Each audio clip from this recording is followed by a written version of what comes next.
Okay, we've got Jill in my ear. Hello, Jill. Jill Stein is in my ear talking to me. Jill, are you there? Okay. Hey, thanks for joining us. So, welcome back to the Real News Network, and we're back with Jill Stein. Also staying with us is Marc. I am drawing complete. Stein, this is why I do.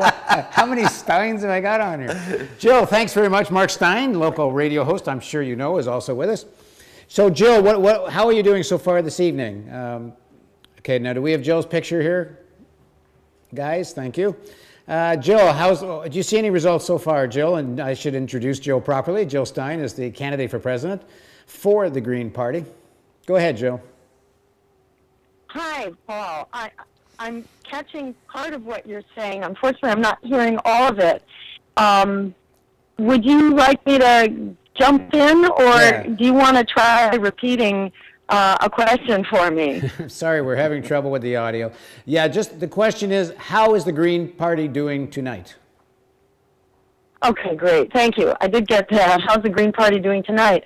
We're doing great. You know, we are feeling like this election was a coming out for not just for the Green Party, but for the American voter who is being thrown under the bus, really, by both corporate political parties with the continued offshoring of our jobs, undermining of our wages, attack on our civil liberties, skyrocketing student debt, a generation of students turned into indentured servants with high debt and sky-high unemployment, expanding wars, you name it. We don't have a lot of wiggle room here between the two Wall Street parties, and in this campaign, we have seen such an upsurge of interest and excitement about the Green Party, an incredible flood of volunteers, revival of our state and local chapters, and real commitment to working within this framework of an opposition political party that has been missing in action for far too long. So It's been a real revival of the politics of courage, our political voice, and we're not going away. Now, Jill, we're having a little bit of problem with your video, but the audio is still working. Can you hear me okay now? Can I ask you a question? I can hear you, yes. Good, perfect. What were your expectations going in? What did you consider a victory for the Green Party tonight in terms of popular vote? And what are you hoping for tonight? Realistically, what would be a win for you?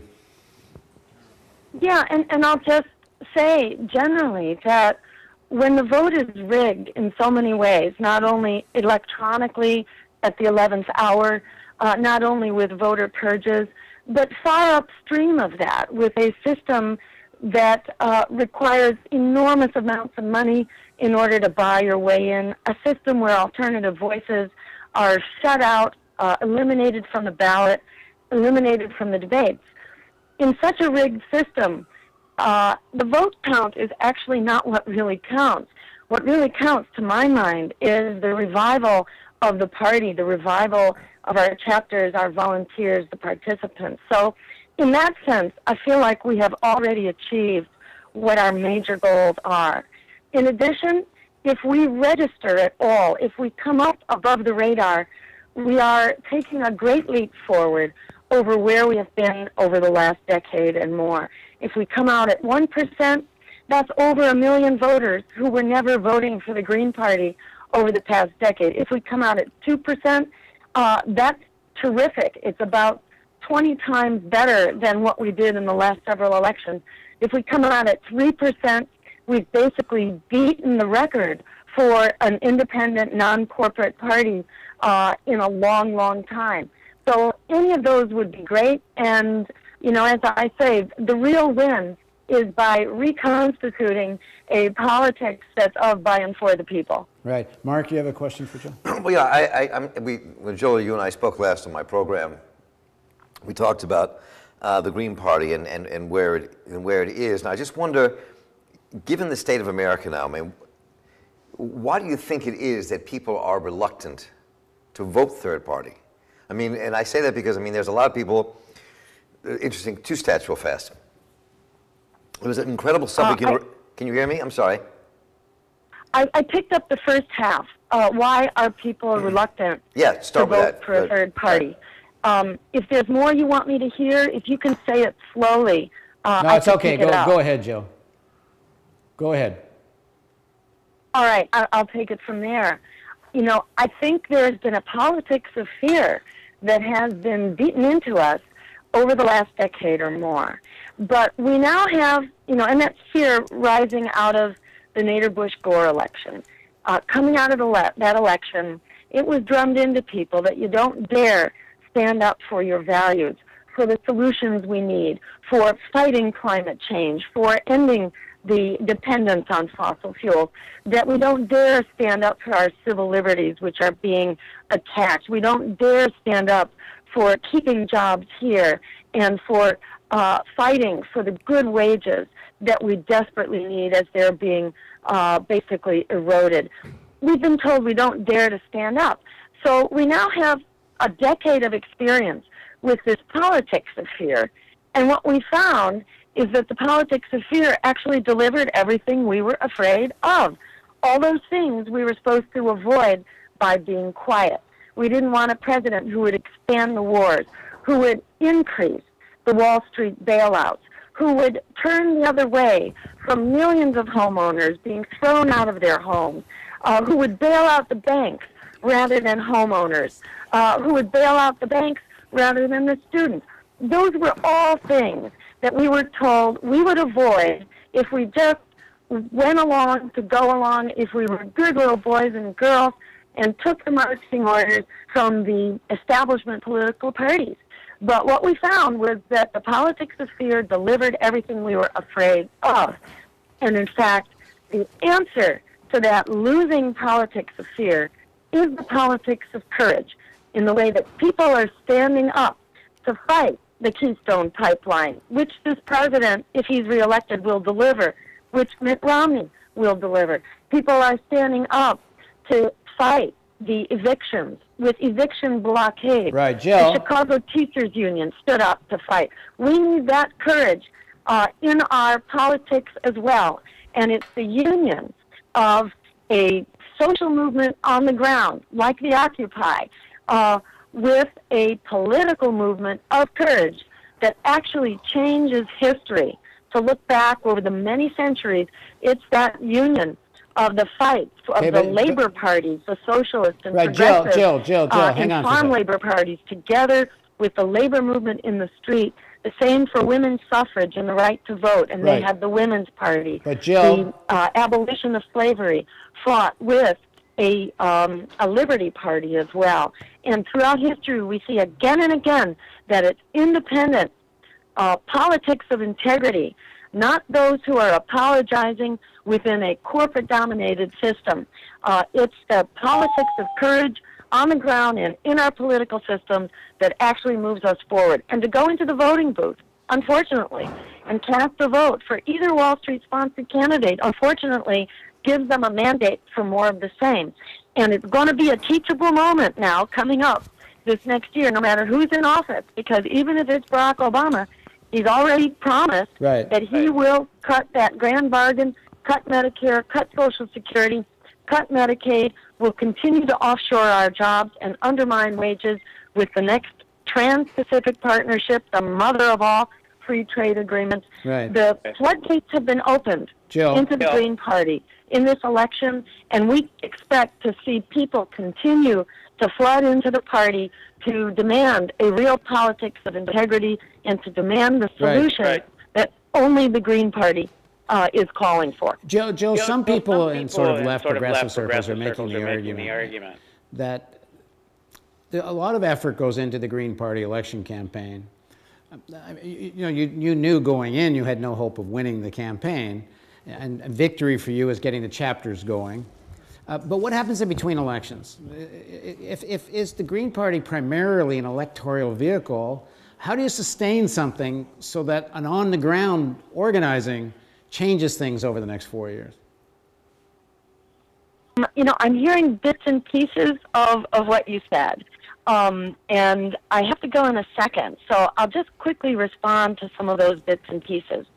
you know, we don't see the victory here as getting our chapters going.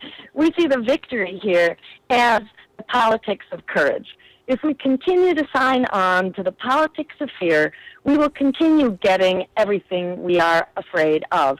We will get more of the climate meltdown. It's not just the climate stupid, you know, as the Economist ran as their lead story. It's not just the climate stupid, it's the fossil fuel stupid, and in fact, it's the fossil fuel politics that keeps us mired in the fossil fuel. In the same way, it is the politics of the financial industry that keeps students, an entire generation, locked into debt, locked into being indentured servants. They are not going to hand us our future on a platter. And we are looking at the meltdown of the climate, the continued teetering on the brink of our economy, the continued teetering on the brink, in fact, the attack, the all-out attack on our civil liberties.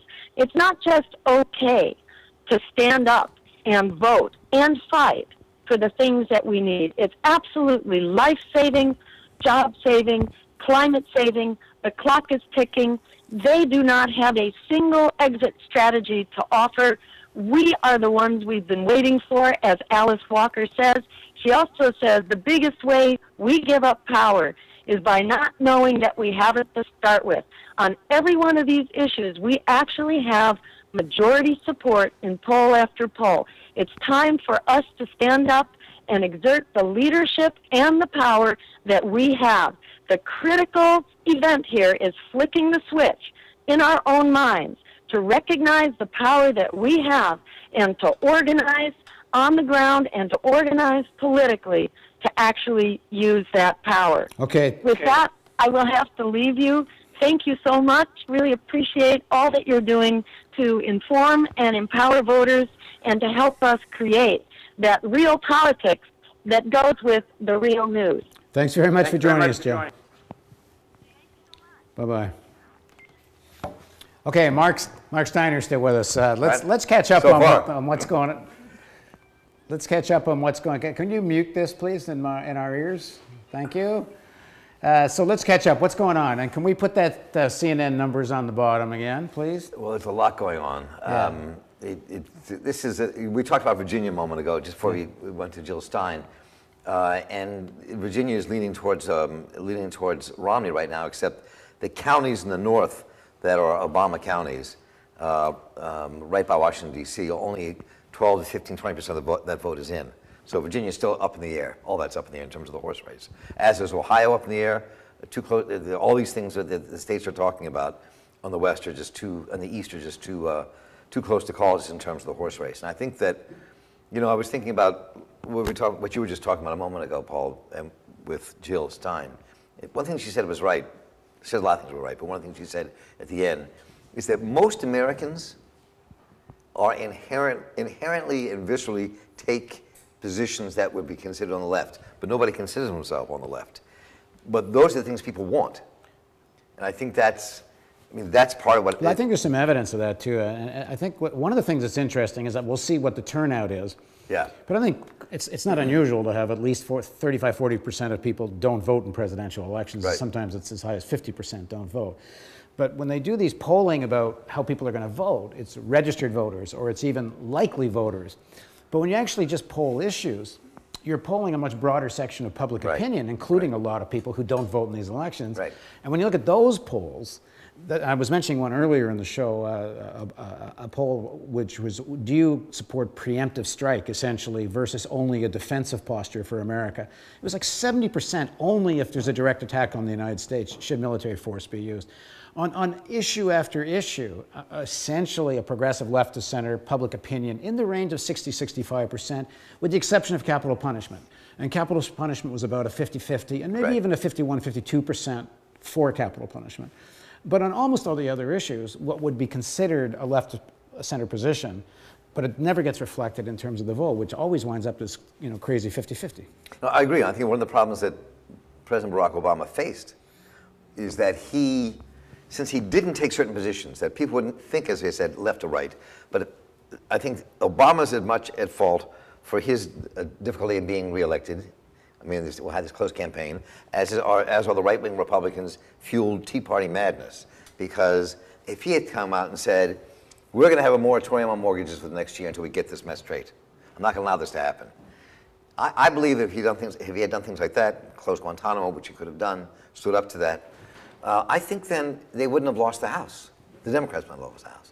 But the reality is that what we're watching here is this horse race between these two candidates, and that the real issues are the ones we're going to be fighting for in this country after this election.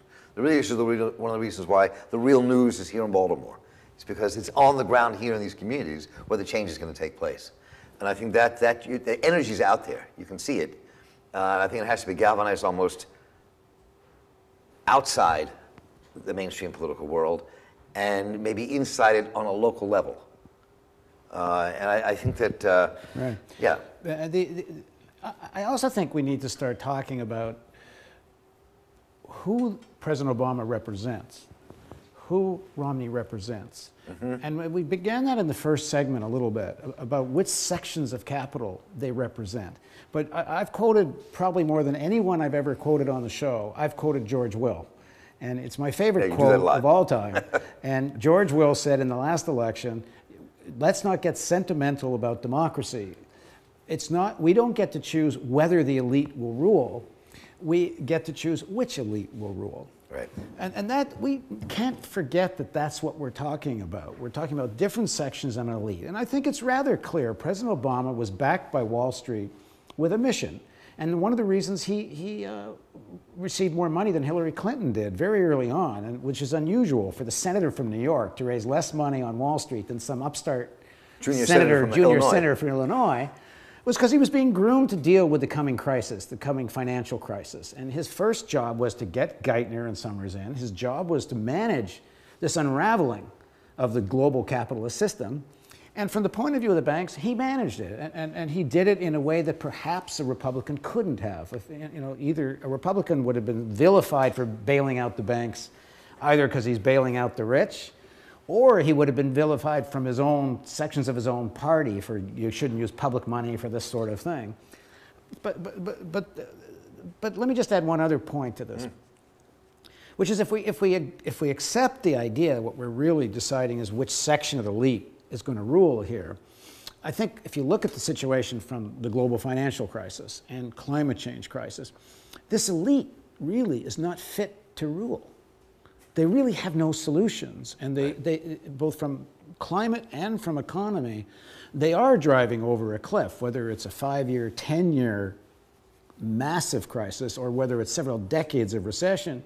You can't have austerity and lower wages and not have recession, and they have no other alternative, because any other alternative means giving up some of their economic power and some of wealth, and that's not an option for them.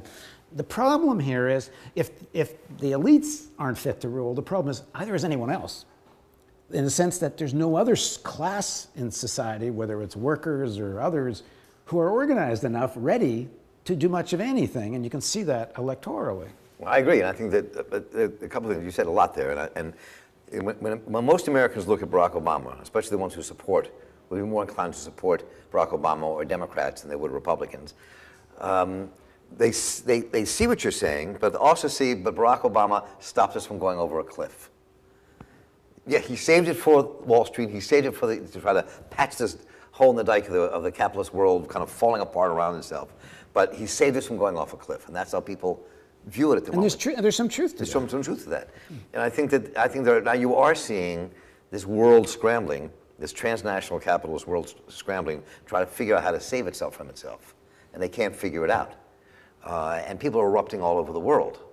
And they're not erupting here at the moment, in little pockets erupting here and there. But I think that is the issue that will become more and more glaring over the next few years. The question is, in this kind of world where you have media controlled by big business for the most part, except for, of course, therealnews.com, we have media controlled by big... And there are a few others. We can't claim to be the other one. Democracy Now! And our show, and lots of these are not controlled. Yeah. But I think that it's hard for people, not because they're stupid, because people are not given the information to grasp what their real power is. and who has what at stake here. I think that's part of the problem. It's very frustrating. That's why you see 90 million people not voting. 10 million more people than didn't vote last time. And one of the most fascinating polls came out of Suffolk University when they analyzed the 90 million unlikely voters, both registered and unregistered. 43% said they would probably vote for Obama, of that 90 million. 43%. 23% said they would consider a third party, and only 14% said they would vote for Mitt Romney. And I think that says a lot about people who are just disenchanted with the process and what they believe and think. So I think that the fuel is there. People want to see change. It hasn't been galvanized. I mean, I've talking to people, and we had a couple of journalists go to some areas where people were in working class districts that were likely to vote for Romney, trying to find out why. I mean, I'm sure if there are any Republicans watching us tonight, they will disagree with what I'm about to say, but maybe they won't. Objectively, you can measure it. If Romney's policies are followed, it will be worse for workers. It's not that Obama's been great for workers, but it will be worse under Romney. And you can do the math. You can see what these kind of austerity measures would take. There's simply no evidence that the wealthy keeping more money leads to more jobs. And if they don't do something on the demand side of higher wages, we're going to be just in stagnation. So combine that with massive cuts in public spending, and this economy is going to be dead for quite some time to come. But the problem is that people that say this to people, and it sounds like, oh, I can't get that, and it's like just more information out there, and so some of this choices become like faith-based, like now you're just I believe that this will be better, or it's not a positive thing. It's just like it's been so bad, I just got to go with the other guy, and Obama's a failure. But I think it is faith-based in a lot of ways. I think that what you're seeing is an America that is really deeply divided, as I said earlier in the program, and deeply divided because, for a number of reasons. America is shifting, and it's shifting in terms of demographics, it's shifting in terms of the racial makeup of the nation, and I think this is frightening to another group of people in America, and the people in power are able to fuel those things to bring people to them, so that you see a multiracial Democratic Party. You look at their convention, and it feels like, for those who like that, it feels like what America should be. You look at the Republican Party convention, it's almost all white. It feels to them like what America should be. And that is fueled by both people who are kind of backing those parties with their money. But what they're tacking into is the emotion of people in America who have very different views about what it means to be an American. I think you're seeing in many literal ways. I mean, look at the map. Look at the electoral map. The electoral map, where the Democrats win, I'm going to take it back to our 19th century. Where the Democrats win, except for a few states where they're battling, it's the Union. Where the conservatives win, where the Republicans win, it's the Confederacy. I think it's not that simplistic, but there's a lot there. That someone said in an article I read the other day that he said that the Republicans were the party of Lincoln. And I think a lot of people are going to hate me for this, but the Republicans are the party of Lincoln, were the party of Lincoln, but now they're the party of the people who assassinated Lincoln.